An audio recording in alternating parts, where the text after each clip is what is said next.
Ready start. सभापति महोदय, अब मैं आर्थिक मामलों पर आना चाहता हूँ। मैं अधिक समय नहीं लूँगा। इस बात को सभी स्वीकार करेंगे कि तीव्र गति से हमारी आर्थिक प्रगति हो, इसका प्रबंध किया जाना चाहिए। इसके लिए ऐसा वातावरण बनाने की आवश्यकता है जिससे उत्पादन बढ़ सके, वितरण में समानता आ सके और उपभोग में संयम से काम लिया जा सके। हर बजट को और हर कर प्रस्ताव को इसी कसौटी पर कसा जाएगा। यथा क्या उससे उत्पादन बढ़ता है? क्या वितरण में समानता आती है? और तीसरी बात यह कि क्या हम देश में ऐसा वातावरण बना सकते हैं कि लोग जितना कमाते हैं उतना खर्च ना करें, उसमें से बचाएं और उसे राष्ट्र की समृद्धि में लगाएं।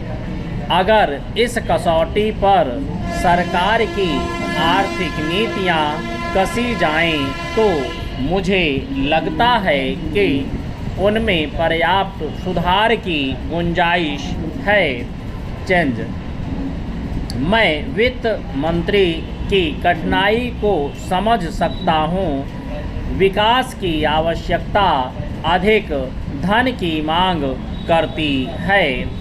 राज्य सरकारें अधिक कर लगाने के लिए तैयार नहीं हैं। वे केंद्र से कर्जा लेकर अपना काम चलाना चाहती हैं। वहाँ कोई वित्तीय अनुशासन नहीं है।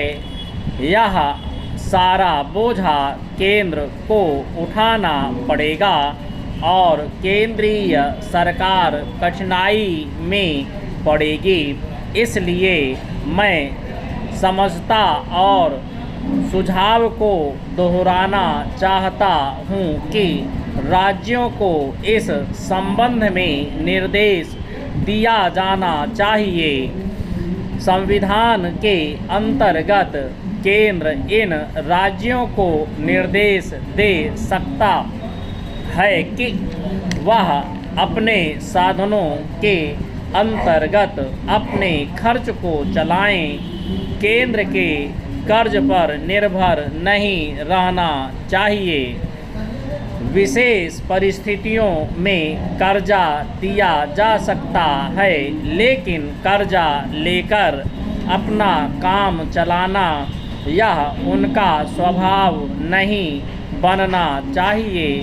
अपवाद रूप में कर्जा लेकर वह किसी विशेष परिस्थिति का सामना करने के लिए प्रस्तुत हों तो उसका विरोध नहीं किया जा सकता। चेंज।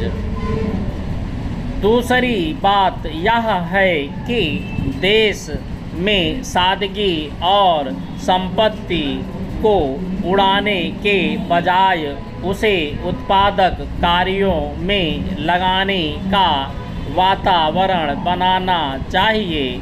मैं नहीं जानता वित्त मंत्री महोदय इससे कहाँ तक सहमत होंगे, लेकिन आज देश में समाजवाद की चर्चा बहुत होती है।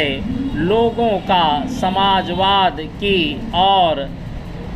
ओर देखने का दृष्टिकोण विकृत हो गया है।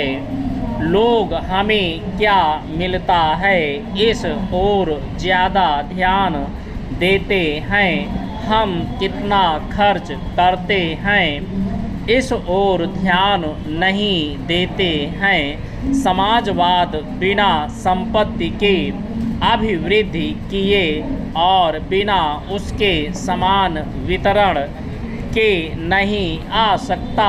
हमारा देश कृषि प्रधान देश है।